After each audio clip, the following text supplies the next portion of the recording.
Me presento, mi nombre es Ramón Alejandro Aguirre Romero y este es el proyecto número 4 del programa especializado de ciencia de datos con Python. Se va a hablar sobre la metodología de CRISP-DM. En la metodología de CRISP-DM se componen 6 partes, que es entender el software, entender el negocio, comprender los datos, preparar los datos, modelado y evaluación e implementación. Todos estos 6 pasos se deberán aplicar en el caso de proyectos de a continuación.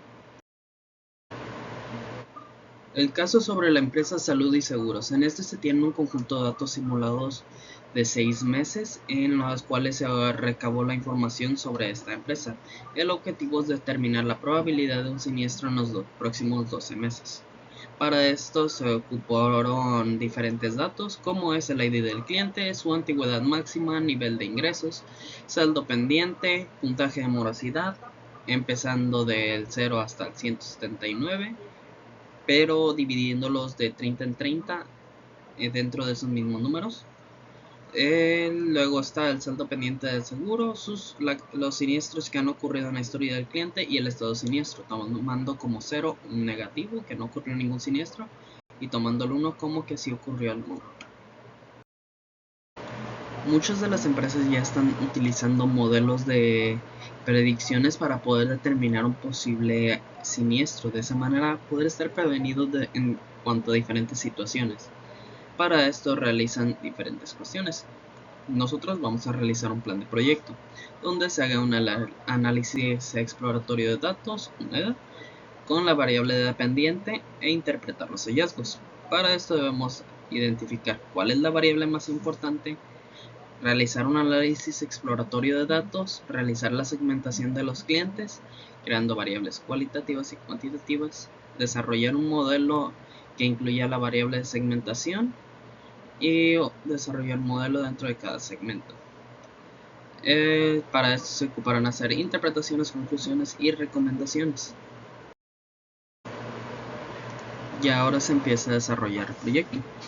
Para esto empezamos con la comprensión de los datos, que vamos a cargar los datos de cada fuente, vamos a conectar con Drive y tomar el dataset sobre siniestros, en el cual contiene múltiples columnas, como se trató anteriormente, pero el puntaje de morosidad y los siniestros, como son de 6 meses, se dividieron en 6. También se observó que hay 18 columnas en total y 5.800 filas. Pero a la hora de revisar si hay datos nulos, hay bastantes, ya que hay en total 8 columnas que tienen datos nulos, dentro de las cuales se incluye la antigüedad, nivel de ingresos, puntaje de morosidad del 2 al 6 y el estado de siniestro. Pero si al observar si hay algunos IDs duplicados, para el hacer la eliminación no hay ningún ID duplicado, por lo que ese problema no existe. Para hacer la limpieza de datos en el puntaje de morosidad de 2 al 6 se ocupa imputar su media. Entonces, para ello se calcula y se obtiene que la media de esta es 0. Entonces, todos los datos de esta columna es imputado. Y para eso continuamos con el siguiente, que es la antigüedad máxima. En este se tomó que su dato máximo es 140, pero las cantidades de datos que nos hacen falta son 587, generando así que si cambiamos todos esos números por una sola media, hacer un dato outlier. Entonces se generó una función de la trimedia para poder considerar entre esos dos datos ir cambiando diferentes datos, y de ahí se crea otra función donde va a ir cambiando ciertas secciones de esos nulos. Entonces en la columna de antigüedad máxima lo que vamos a hacer es separar esos datos e ir imputándolos por pedazos, por ejemplo por cada 98 y por último uno de 97.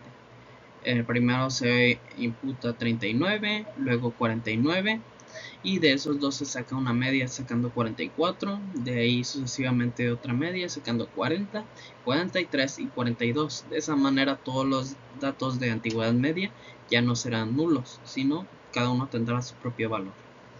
Pasando en el siguiente nivel de ingresos, al analizar se obtuvo que tiene 273 datos nulos.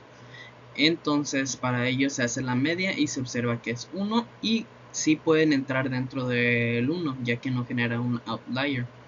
Entonces son alterados.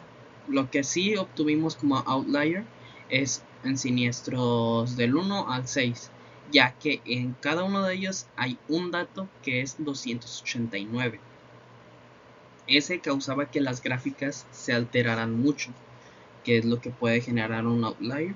Entonces todos estos fueron reemplazados por la media, que es 9. Para el tratamiento de los datos se estará reemplazando en el estado siniestro. Como es un binario, ya sea se reemplaza el 1 o el 0. Entonces se va a observar la media y se determina que el 0 es el cual va a recibir los datos nulos que se van a cambiar.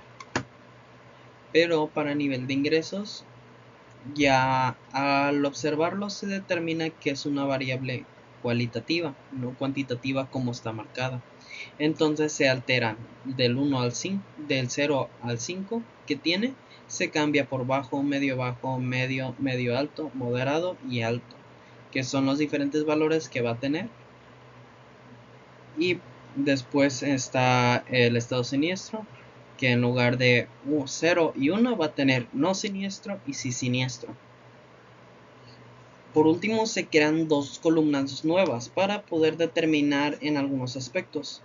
Por ejemplo, la morosidad total, donde se estarán sumando cada uno de los 6 meses de morosidad, y siniestro total, donde se estará sumando cada uno de los siniestros de los 6 meses.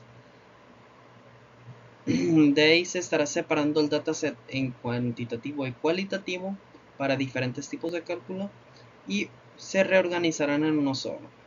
Por último, todo este tratamiento de datos para poder evitar el hecho de tener que realizar todo ese proceso cada vez que se haga una desconexión en el diferentes procesos que utilizas, se descargará el dataset. Entonces se ha completado la limpieza de datos. Ahora ya se puede realizar el análisis exploratorio de datos. En este vamos a ver en la primera gráfica el estado de siniestros promedio de los siniestros totales. Como se ve en el de sí siniestros, se nota cómo es de que sí va cambiando, y por mucho que se considere que en el no siniestros no hay ninguno, en realidad sí hay algunas ocasiones, pero no lo suficiente para poder considerarlo como algo que sea definitivo para alertar al sistema, a diferencia del de sí siniestros. En cambio, se observa el estado siniestro según la antigüedad y se observa como en las gráficas de no siniestros hay mucha mayor antigüedad que en la de sí siniestros. En la de sí siniestros son la mayoría gente nueva que tiene muy pocos meses con la compañía, y aunque hay algunas personas que consideraron como sí siniestros y tienen una mayor antigüedad, llegan a ser muy pocas frente a las que son no siniestros, por lo que es un dato a tener en cuenta, ya que la antigüedad es un aspecto que puede llegar a ayudar a determinar si puede haber un siniestro o no puede haber un siniestro. Como sea, no es un dato definitivo. Puede haber muchos otros aspectos que lo determinen también. Posteriormente tenemos la siguiente gráfica, la cual también tiene relación con la antigüedad, pero ahora se observa la morosidad total. En esta se puede observar como el que tiene mayor tiempo, siendo 250 meses de antigüedad, mayor a 250 meses de antigüedad, llega a no tener una morosidad, ningún puntaje. En cambio, las personas entre 0 y 50 meses de antigüedad llegan a tener gran cantidad de morosidad, llegando desde puntajes bajos a de los puntajes más altos, que son mayor a 35. Incluso lo sigue habiendo para gente que hay entre 50 a 150, pero no son tantos como las personas que son de 0 a 50. Eso ayuda a observar cómo sigue siendo un punto crucial, aunque no es un punto principal. Luego tenemos el gráfico de correlación entre las variables numéricas, donde se va observando diferentes puntos que podamos identificar, y pues aquí lo que se busca es llegar al cero, ya que se llega a tener diferentes cantidades desde mayor o menor.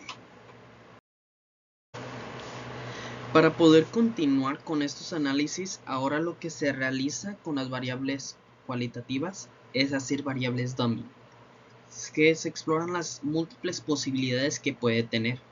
Por ejemplo, los niveles de ingreso, pues se observa en qué casos puede haber cada una de esas opciones. Entonces se separa entre las 6 opciones que había en 6 columnas nuevas, al igual que el estado siniestro, en las cuales son un negativo o un positivo. Tomando eso en cuenta, nos permite poder observar ya datos más específicos de ciertas situaciones que pueden llegar a ocurrir. Por ejemplo, ahora acá ya dentro de la gráfica que se muestra, vemos la morosidad total y los siniestros totales. En estos vemos diferentes aspectos en relación con estos dos, pero se separan en dos gráficas, ya que en la primera gráfica estamos viendo los que no son siniestros. Aunque existe morosidad y siniestros, no son tantos para poder determinar que sí va a haber uno, pero también se muestra como hay una gráfica de sí siniestros, y como muchos se van agrupando en esta parte, de que tienen un siniestro total desde el 0 al 50, pero también tienen una morosidad del 0 al 15. Entonces se va observando como ahí es el punto donde más se agrupan todos los casos de sí siniestro. Para utilizar correctamente el modelo se ocupa de tener diferentes variables. Se tienen las variables independientes, que son las que componen el dataset, excepto la columna que tenga las variables dependientes, que sea la que se busque principalmente. En este caso es la posibilidad que pueda ocurrir un siniestro. Para esto se ingresan esas dos diferentes variables al modelo y se empieza a hacer un entrenamiento. Este entrenamiento se va observando diferentes relaciones, que es la correlación que existen, y que puedan determinar ciertos aspectos. Como resultado nos dio una porcentaje de variabilidad de la respuesta. ¿Qué tanta diferencia hay? En este caso la variabilidad va a ser de un 21.5%. Ese porcentaje lo que se busca es que sea lo más cercano posible al 100%. En este caso nos dio mucho menos del 50%, casi llegando a un 25%, que entre más diferentes datos y más aspectos se le den, mayor nivel de confianza va a tener. Para eso se empieza entonces a ver la confiabilidad de los intervalos en cada una de las columnas que se tienen, y de ir calculando más o menos diferentes aspectos. Entonces, ya con el entrenamiento que se realizó, obtuvimos bastantes resultados de todo este procesamiento entre lo que son los valores predichos y valores reales. Tenemos a los residuos, que es justamente eso: qué valores sí se fueron correctos frente a los valores que se predijeron pero en realidad no lo fueron.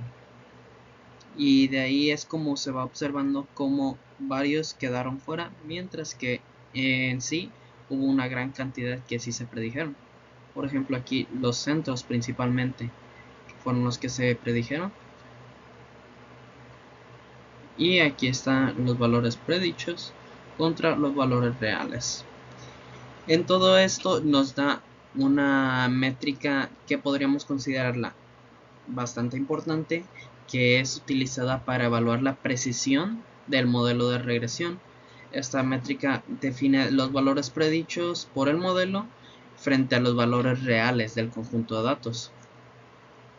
Esta métrica que nos dio, nos llegó a dar un 0.24%, que llegaría casi a un 25%, dándonos así que este modelo tiene una confiabilidad de un cuarto.